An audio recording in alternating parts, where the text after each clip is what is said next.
Hello बच्चों, आज हम पढ़ने से पहले कुछ बात कर लें।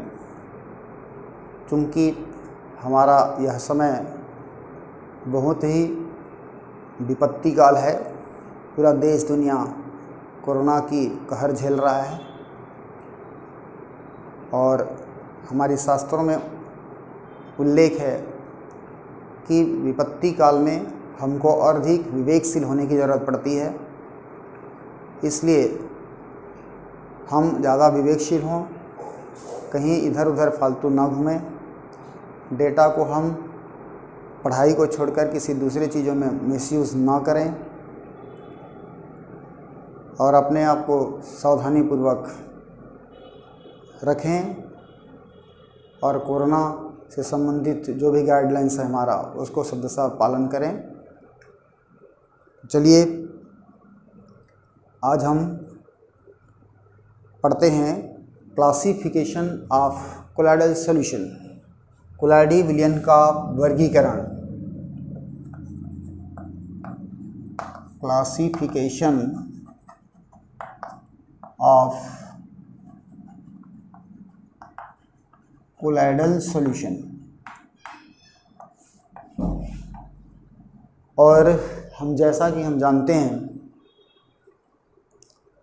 कि कोलाइडी विलयन विषमांगी होता है और विषमांगी होता है, इससे एक बात सामान्य से हमारे दिमाग में आती है कि इसमें एक से अधिक पदार्थ होता है। तो यहाँ पर हम उसको पहले जानें कि आखिर कोलाइडी विलयन के कंपोनेंट्स क्या हैं। तो कोलाइडी विलयन के दो कंपोनेंट्स होते हैं। कंपोनेंट्स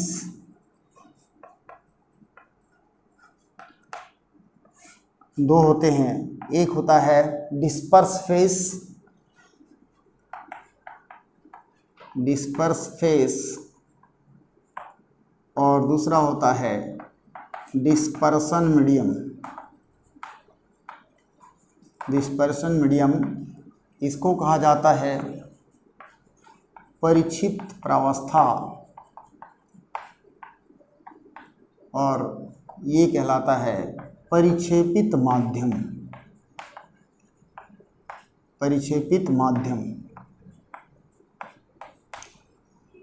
तो यहाँ आपको बता दूं, जिस प्रकार विलयन के दो घटक होते हैं, एक विलयर विलायक, तो यहाँ पर भी डिस्पर्स फेस कोलाइडी विलयन की वह भाग है या वह पदार्थ है जो कम मात्रा में होती है, उसको हम डिस्पर्स फेस बोलते हैं, जैसा कि हम विलयन में विलय को बोलते हैं। उसी तरह से परिभाषित करें डिस्पर्सन मीडियम का, तब कोलाइडी विलयन का वह भाग या वह पदार्थ जो अधिक मात्रा में होती है वो परिक्षेपित माध्यम कहलाता है, जैसा कि विलयन में विलायक का होता है। ये हो जाएगी हमारी इसकी सामान्य जानकारी। इसको दूसरे ढंग से अगर परिभाषित करें तो those components which are dispersed, जो डिस्पर्स हो जाता है, गायब हो जाता है, परिक्षिप्त हो जाता है, घुल जाता है, वो क्या कहलाती है? डिस्पर्स फेस कहलाता है। और डिस्पर्सन मीडियम की परिभाषा, it is a component of colloidal solution at which disperse phase is dispersed. कोलाइडी विलयन की वह घटक जिसमें डिस्पर्स फेस, डिस्पर्सन मीडियम वह घटक जिस पर डिस्पर्स फेस क्या हो जाती है? डिस्पर्स हो जाती है, परिक्षिप्त हो जाती है। और इस तरह से हम कोलाइडी विलयन को परिभाषित करना चाहें तो क्या होगी? वह विलयन जिसमें एक पदार्थ कम मात्रा में फाइन पार्टिकल्स के रूप में क्या रहती है? डिस्पर्स रहती है किसी दूसरे या परिक्षेपित माध्यम में। मतलब ये हेट्रोजीनियस सॉल्यूशन है। अब हम आते हैं इसकी क्लासिफिकेशन पर। तो क्लासिफिकेशन की आधार देख लेते हैं, किस किस आधार पर हम इसको स्टडी करेंगे। नंबर फर्स्ट है nature of dispersion medium. Dispersion medium की नेचर के आधार पर हम इसकी स्टडी करेंगे, मीन्स परिक्षेपित माध्यम की प्रकृति के आधार पर इसको स्टडी करेंगे। दूसरा हो जाएगी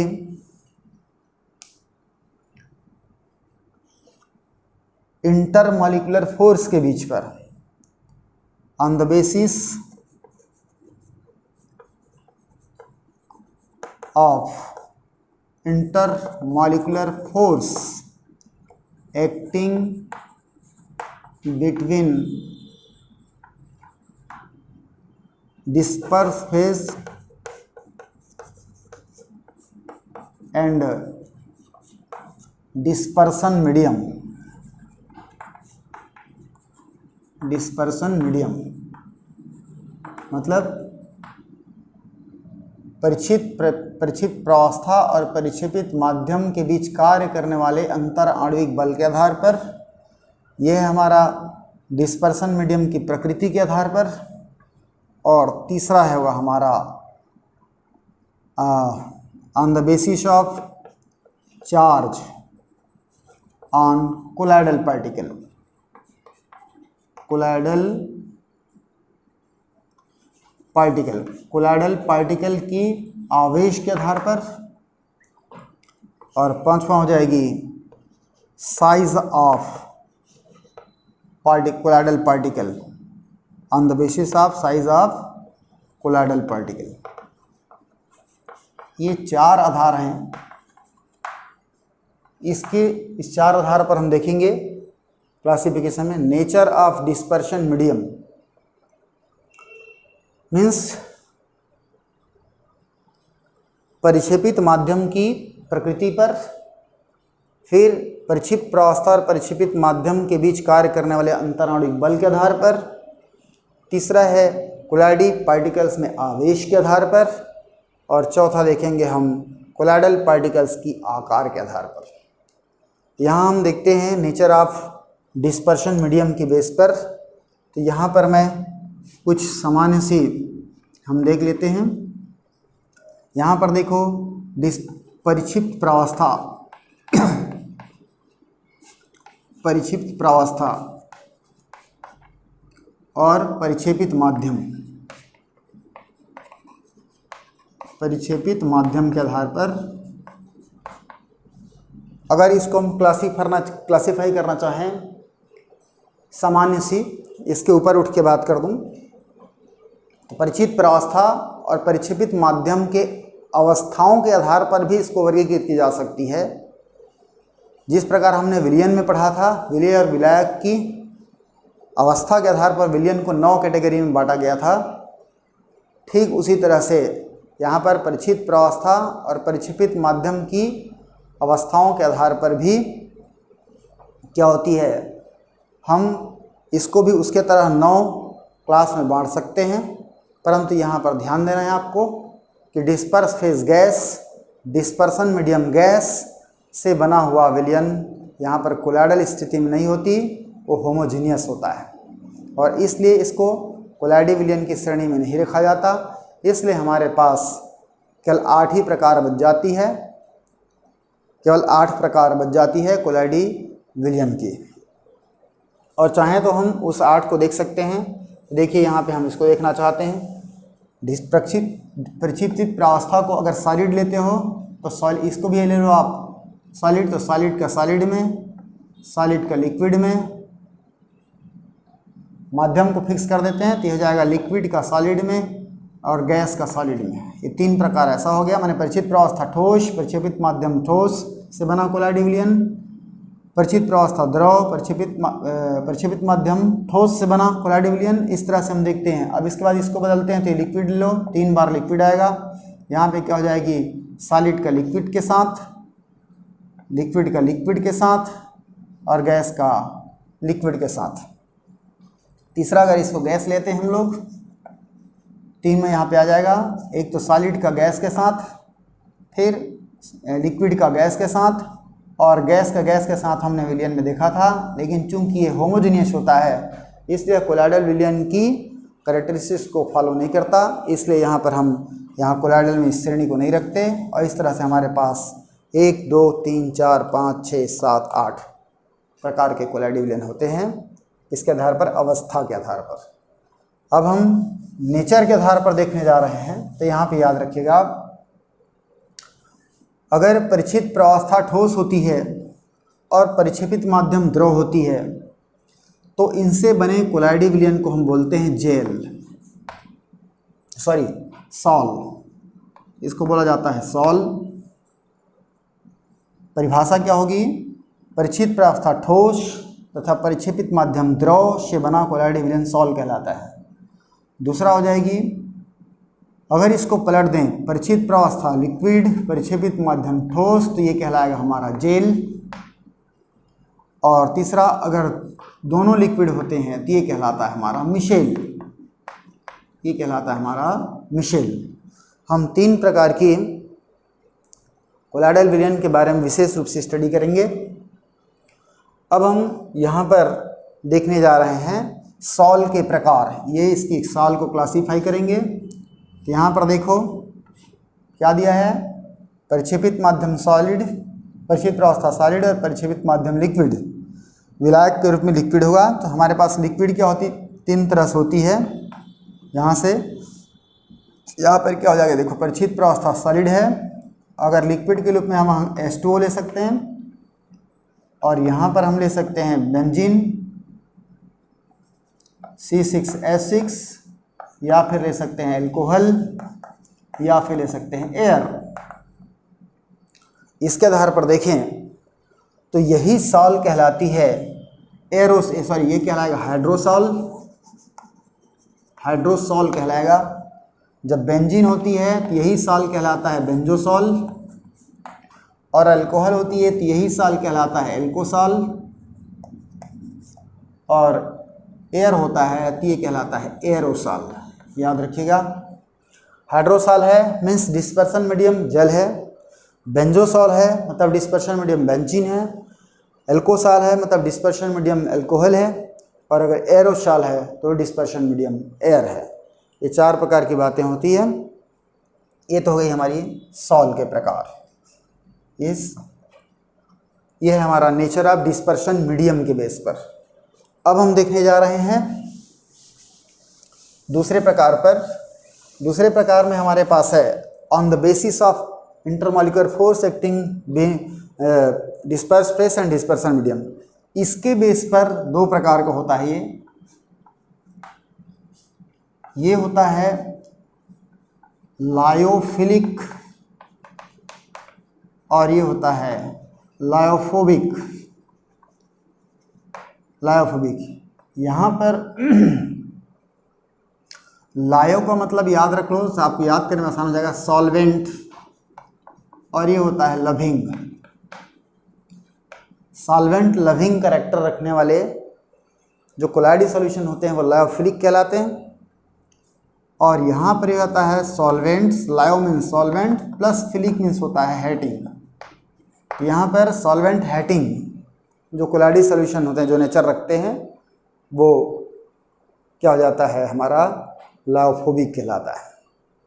जाहिर सी बात है कि चूंकि यहाँ पर डिस्पर्स फेस, यहाँ याद रखो, अगर मैं यहाँ पर डिस्पर्स फेस सॉलिड लेता हूँ और डिस्पर्सन मीडियम के रूप में अगर लिक्विड लेता हूँ, और ये अगर इसके साथ लविंग नेचर रखता है, तो निश्चित रूप से जब इसको इसके कांटेक्ट में लाया जाएगा तो दोनों के बीच क्या होगी, क्रिया होगी और कोलाइडल सॉल्यूशन बन जाएगा। कोलाइडल सॉल्यूशन बन जाएगा ऑटोमेटिक। इसको बनाने के लिए हमको किसी विशेष विधियों की ज़रूरत नहीं पड़ेगी। तो यहाँ पर पहली परिभाषा तो लायोफिलिक की हो जाएगी, वह कोलाइडी विलयन जिसमें अगर डिस्पर्स फेस को डिस्पर्सन मीडियम के कांटेक्ट में लाते हैं तो अपने आप कोलाइडी विलयन बन जाता है। इसको किसी विशेष विधियों की ज़रूरत नहीं पड़ती। पहला पॉइंट हो जाएगा। दूसरे पॉइंट इसका, अच्छा, इसके आधार पर इसकी परिभाषा दें तो लायोफोबिक वो कोलाइड होते हैं इसमें जब किसी डिस्पर्स फेस को डिस्पर्सन मीडियम के कांटेक्ट में लाते हैं तो ये अपने आप कोलाइडी विलयन नहीं बनता। इनको बनाने के लिए किसी विशेष विधियों की ज़रूरत पड़ती है। एक छोटा सा उदाहरण दूँ मैं, गोंद की विलयन की अगर उदाहरण लेते हैं तो गोंद की विलयन बनाते आप जानते हो, मार्केट से गम पाउडर लिए पानी में डाले छोड़ देते हैं, कोलाइड विलयन बन जाता है। इसलिए वो क्या हुआ, लायोफिलिक हुआ। लायोफोबिक में क्या होती है, अगर हम गोल्ड कोलाइड बनाना चाहते हैं, स्वर्ण कोलाइड पानी में डाल के, तो आप जानते हो सोने पानी में घुलता नहीं, मीन्स क्या हो, सॉल्वेंट हैटिंग नेचर रखता है। इसलिए चाहे कितने भी लंबे समय तक इसको उसके कांटेक्ट में रखा जाए, कोलाइड विलयन नहीं बनाएगा। इसलिए इनको बनाने के लिए एक विशेष विधियों की ज़रूरत पड़ती है। ये तो दोनों में बेसिक अंतर हो रहा है। फर्स्ट अंतर के रूप में क्या, ये अपने आप बन जाती है कोलाइड विलयन, बस कांटेक्ट में लाने की देरी है। यहाँ पर कांटेक्ट में लाने के बाद भी नहीं बनती, विशेष विधियों की ज़रूरत पड़ती है। दूसरी इसकी पॉइंट्स पर अगर चर्चा करें तो यहाँ पर याद रखिएगा, ये स्टेबल होता है। यहाँ पर ये क्या होगा हमारा, देखो पहला पॉइंट में क्या होती है, बन जाती है अपने आप, यहाँ अपने आप बन जाती है।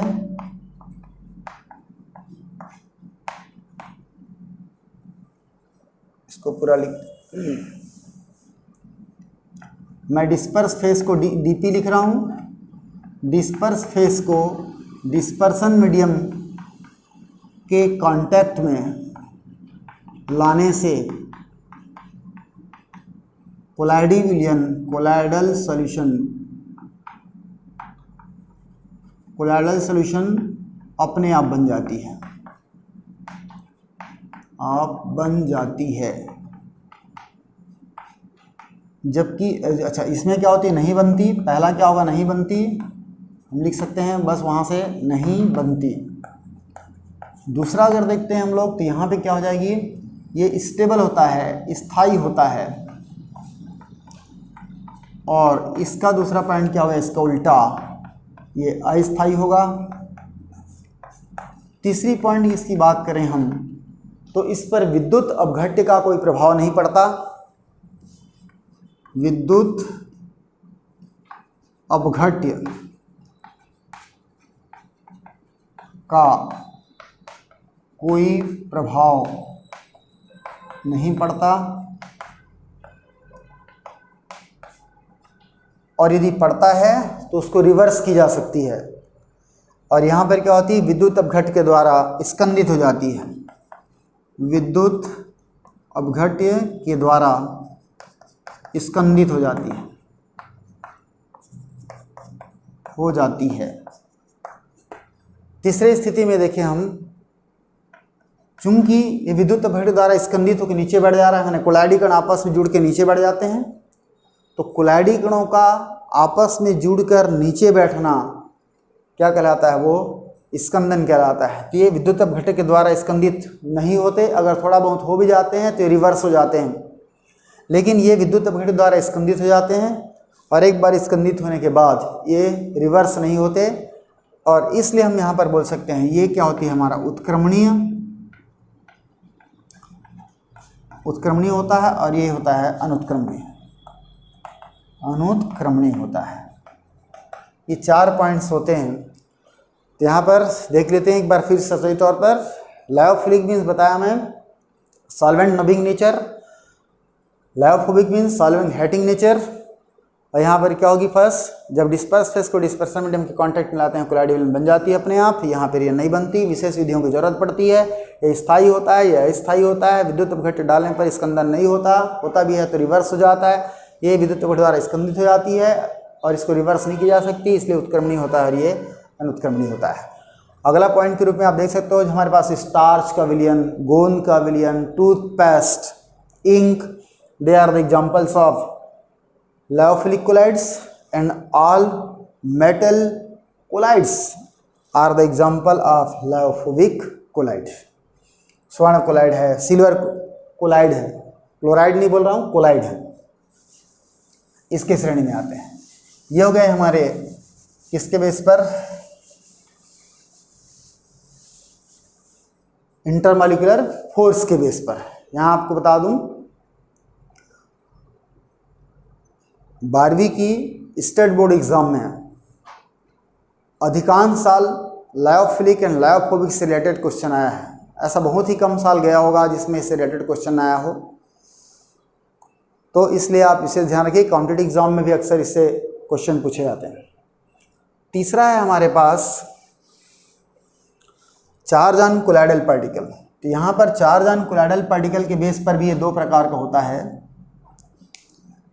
यहाँ पर एक होता है पॉजिटिव कोलाइड और एक होता है नेगेटिव कोलाइड। जैसा कि नाम से स्पष्ट हो रहा है, कोलाइडल सॉल्यूशन, जिस कोलाइडी विलयन में कोलाइडी कणों पर पॉजिटिव चार्ज होता है या positive charge containing colloidal particles वाले जो कोलाइडी विलयन होते हैं वो पॉजिटिव कहलाएंगे, और नेगेटिव कोलाइडल या वह विलयन कोलाइडी विलयन जिसमें कोलाइडी कण में ऋणावेश होता है, ऋणात्मक कोलाइड कहलाएगा। वह विलयन जिसमें कोलाइडी कणों पर धनात्मक आवेश होता है वो पॉजिटिव कोलाइड कहलाएगा, पॉजिटिव कोलाइड कहलाएगा। जैसे फेरिक हाइड्रोक्साइड हमारे पास पॉजिटिव कोलाइड के रूप में है, और मेटल के जो ऑक्साइड्स आर्सेनाइड्स वगैरह हैं वो सब नेगेटिव कोलाइड्स में आते हैं। अगला है हमारे पास साइज ऑफ कोलाइडल के बेस पर। तो साइज ऑफ कोलाइडल के बेस पर भी कोलाइडल सॉल्यूशन, यहाँ पर देखिए साइज ऑफ कोलाइडल पार्टिकल के बेस पर 3 प्रकार के होते हैं। साइज के बेस पर पहला होता है हमारे पास दीर्घ आणविक,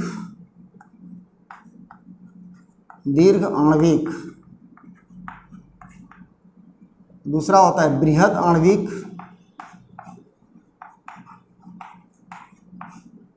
और तीसरा होता है संगुणित। यहाँ पर इसको बोला जाता है मल्टी एटॉमिक या मल्टी मॉलिक्यूल कोलाइडल सॉल्यूशन। ये कहलाता है मैक्रोमॉलिक्यूल, और तीसरा होता है एसोसिएटेड कोलाइड। ये हो जाएगा 3 प्रकार। अगर आप मल्टी और मैक्रो का मीनिंग जानते होंगे अंग्रेजी में, या फिर आप हिंदी में दीर्घ और बृहद के अर्थ अगर जानते होंगे तो इसको डिफाइन करना बड़ा आसान है। यहाँ पर ये बोलता है कि जब 10⁻⁹ मीटर से छोटे से कम आकार के जब परमाणु, कोलाइडल परमाणु या कोलाइडल अणु आपस में जुड़ करके जब कोई कोलाइडी विलयन बनता है तो वो कहलाती है हमारा दीर्घ आणविक कोलाइड कहलाता है। फिर से एक बार, क्या होती है? ग्रुपिंग से बनता है। किसके ग्रुपिंग से? 10⁻9 मीटर से छोटी आकार के भी अणुओं के समूहन से, ग्रुपिंग से क्या जो कोलाइडी विलयन बना रहता है वो कहलाता है हमारा दीर्घाणविक। बृहद आणविक में क्या होती है? अगर कोलाइडी विलयन आपस में जुड़ करके नहीं बनाते, इसके कोलाइडल पार्टिकल ऑलरेडी बड़े होते हैं, तो वो कहलाते हैं हमारे पास क्या होगी? बृहद आणविक। इसके एक छोटी सी एग्जांपल समझते हैं हम लोग। आप लड्डू और बूंदी से परिचित हो। लड्डू की साइड की तुलना में बूंदी की आकार छोटी होती है, और बूंदियों को जब समूहित की जाती है तब हमको एक बड़े आकार का पदार्थ प्राप्त होता है। तो यहाँ पर यही घटना होती है हमारा दीर्घाणविक केस पर, जिसमें बूंदी ऐसा छोटे छोटे, जिनकी साइज 10⁻⁹ मीटर होता है, जब मॉलिक्यूल्स आपस में ग्रुप्ड होते हैं किसके जैसा, लड्डू की तरह, तब उससे जो कोलाइडल सॉल्यूशन बनता है समूहन से, वो कहलाती हमारी दीर्घाणविक। और बृहद आणविक में होता है कि आप एक लो कंचा को ले लो, या लड्डू आकार की कंचा ले लो, ग्लास बॉल, या और बोल सकते हैं इस तरह से, जो ऑलरेडी बड़े होते हैं, they are known as macromolecules colloid कहलाते हैं।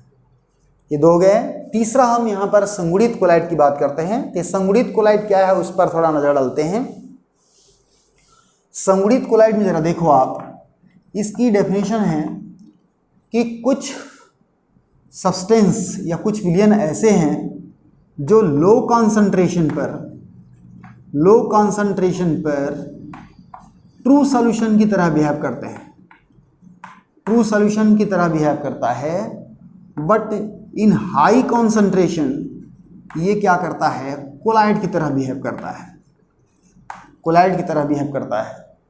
तो ऐसे कोलाइडल सॉल्यूशन को क्या कहते हैं, संगुणित कोलाइड बोलते हैं। और ये आपस में मिसेलर सिस्टम बनने के कारण क्या हो जाते हैं, मिसेलर तंत्र के नाम से भी जाने जाते हैं और इनको संगुणित कोलाइड कहते हैं। फिर से एक बार रिपीट कर दूं, कुछ सॉल्यूशन या कुछ कोलाइडल सॉल्यूशन ऐसे हैं जो लो कॉन्सेंट्रेशन पर ट्रू सॉल्यूशन की तरह बिहेव करते हैं, but in high concentration it behaves as colloidal solution. So this type of colloidal solution is known as associate colloid, and these are associate, जो associative form है वो also known as micellar system। जैसे कि उदाहरण के रूप में देखो, जो सोप सॉल्यूशन है वो 10⁻³ मोल जब कॉन्सेंट्रेशन होता है इसका, तो इसके नीचे की अगर बात करूं और इसके ऊपर का, ये क्या है, लेस, और ये क्या हो जाएगी, ग्रेटर या मोर। यहां पर क्या होती है कि साबुन के विलयन में अगर उसकी कॉन्सेंट्रेशन 10⁻³ मोलर से अगर कम होता है तो वह ट्रू सॉल्यूशन की तरह बिहेव करता है, ट्रू सॉल्यूशन की तरह बिहेव करता है। और जब 10⁻³ से अगर ज़्यादा हो जाता है तो क्या करता है, कोलाइडल सॉल्यूशन की तरह बिहेव करता है, कोलाइडल सॉल्यूशन की तरह। फिर से एक बार देखें, साबुन का विलयन अगर उसकी कॉन्सेंट्रेशन 10⁻³ मोल से अगर कम होती है तो ट्रू सॉल्यूशन की तरह बिहेव करता है, और उससे अगर ज़्यादा होती है तो वो कोलाइडल सॉल्यूशन की तरह बिहेव करता है।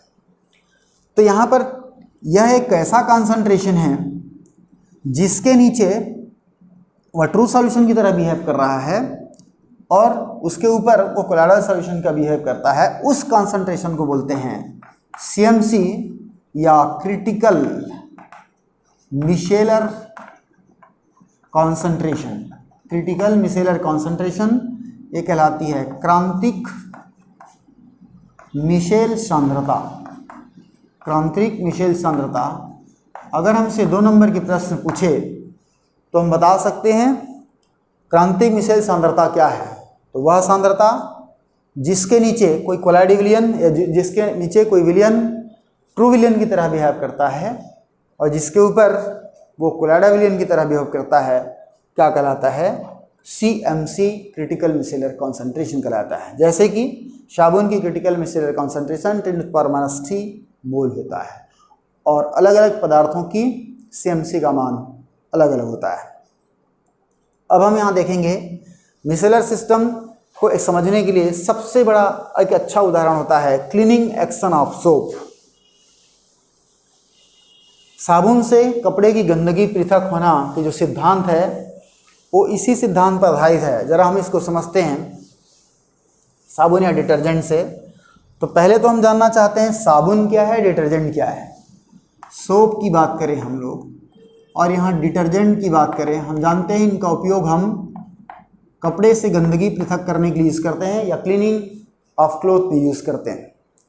सोप की डेफिनेशन आप जानते हो, ये उच्च वसी अम्लों की सोडियम या पोटेशियम साल्ट होता है, RCOONA, यहाँ स्टार लगा रहा हूँ, या फिर क्या हो जाती है RCOOK होता है। यहाँ R का मतलब है, यहाँ R है, R स्टार का मतलब है हाइड्रोकार्बन या एल्किल ग्रुप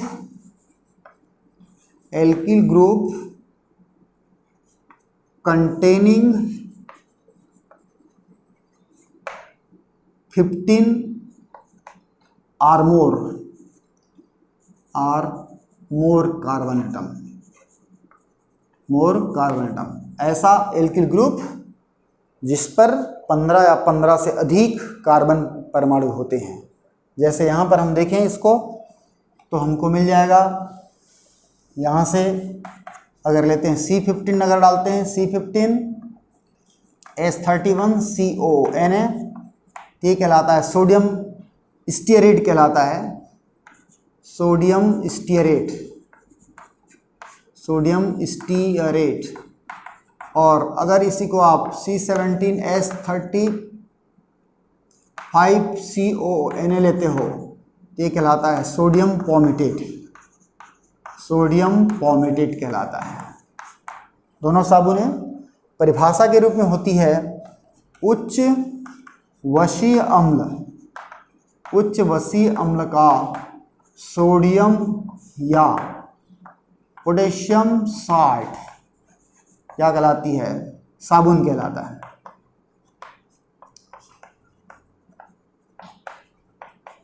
यहाँ पर याद रखना सोडियम साल्ट वाला जो साबुन होती है वो हार्ड सोप कहलाता है, जो कि धोने में यूज़ होता है, कपड़ा धोने में। और पोटेशियम सॉल्ट से जो बना होता है साबुन वो सॉफ्ट सोप कहलाता है, इसका हम बाथिंग सोप के रूप में यूज़ करते हैं। कई बार एग्जाम में आया है, ध्यान में रखिएगा। क्या होगी, sodium soap is known as hard soap which is used to clean the cloth and potassium soap is known as soft soap which is used to take bath. अब यहाँ पर दूसरा पार्ट देखते हैं इसका, डिटर्जेंट। इसका रासायनिक नाम होता है sodium lauryl sulphate, sodium lauryl sulphate. इसकी अगर एग्जाम्पल के रूप में बनाएं, यहाँ हमको मिल जाएगा CH3 CH2, इसको आप चाहो तो ऐसा ले सकते हो, वो हो जाएगा SO3Na। आप यहाँ पर 11 की जगह में 12-13 भी रख सकते हैं। ये सोडियम लॉरिल सल्फेट है। अब हम इसकी क्लीनिंग एक्शन पर बात करते हैं। तो देखो, चूंकि ये क्या है हमारा, यहाँ से मैं इसको आधार मान करके चर्चा करते हैं।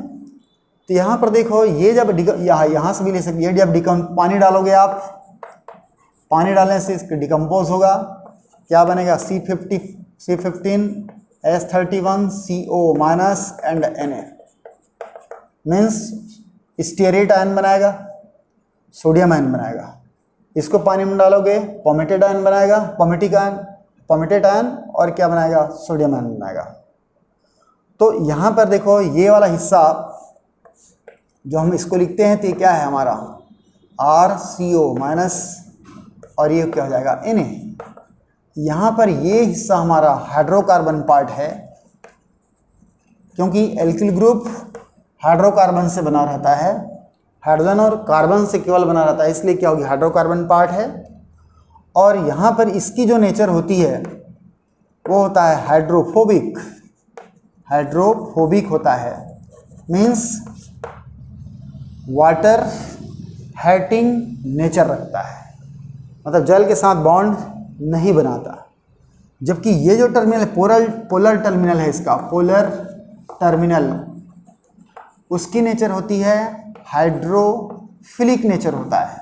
Hydrophilic means hydro loving nature रखता है, मतलब ये जल के साथ बॉन्ड बना लेता है। इसके अगर स्ट्रक्चर देखें हम, तो हाइड्रोकार्बन की स्ट्रक्चर क्या होती है, जिगजैग होता है, और इसलिए हम इसकी स्ट्रक्चर बना सकते हैं। ये देखो, ये पोलर पार्ट, ये हमारा पोलर पार्ट हो जाएगा, पोलर हेड हो जाएगा या पोलर पार्ट बोल सकते हैं, और ये हो जाएगा हमारा या टेल हो जाएगा, हाइड्रोकार्बन टेल पार्ट है। टेल पार्ट की नेचर हाइड्रोफोबिक मीन्स हाइड्रोहेटिंग नेचर रखता है, और यहाँ पर पोलर जो होता है hydrophilic means water loving nature रखता है। अब यहाँ पर देखो, जब हम गंदगी क्या है उस पर अगर बात करें, तब हम जानते हैं कि आयली नेचर रखता है वो। कपड़े में दो तरह से धागे होते हैं, देखो ये ऐसा कपड़े को समझ लें, ताना और बाना होता है। इस पर मान लो एक डर्ट का स्पॉट बनाते हैं तो इसकी नेचर क्या होती है, हमारा आयली होता है, और आयली होने के कारण इसकी नेचर क्या होगी, हाइड्रोफोबिक होगा। और इसी हाइड्रोफोबिक नेचर का मीन्स क्या, वाटर हाइटिंग नेचर रखता है। इसलिए जब कपड़े को पानी में डुबाते हैं तो वाटर हाइटिंग नेचर के कारण ये गंदगी क्या होती है, पानी के साथ रिंस आउट नहीं होता और केवल पानी से कपड़े की गंदगी पृथक नहीं होती। लेकिन जब कपड़े को पानी से भिगाते हैं तब हम पाते हैं कि डर्ट, देखो यहाँ पर डर्ट है और इस डर्ट के आसपास क्या रहेगी, पूरा पानी रहेगा, वाटर मॉलिक्यूल्स रहेंगे, H2O, H2O, H2O, H2O, H2O रहेगा, H2O, H2O। आप चाहो तो बीच बीच में और आप H2O ले सकते हैं। और यहाँ पर देखिए जब हम पानी में साबुन रगड़ते हैं तो जैसे ही पानी कांटेक्ट में आता है साबुन अपने आणों में टूट जाता है, और चूंकि इसके टेल का नेचर क्या होता है, हाइड्रोफोबिक होता है, ये हाइड्रोफोबिक है, इसलिए हाइड्रोफोबिक पार्ट हाइड्रोफोबिक से बॉन्ड बनाएगा, पोलर पार्ट जल से बॉन्ड बनाएगा, और इस तरह से हमारे पास संरचना बन जाएगी।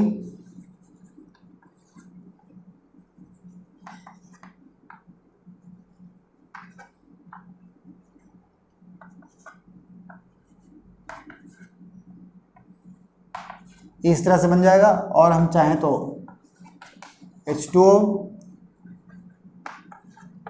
H2O, H2O, H2O,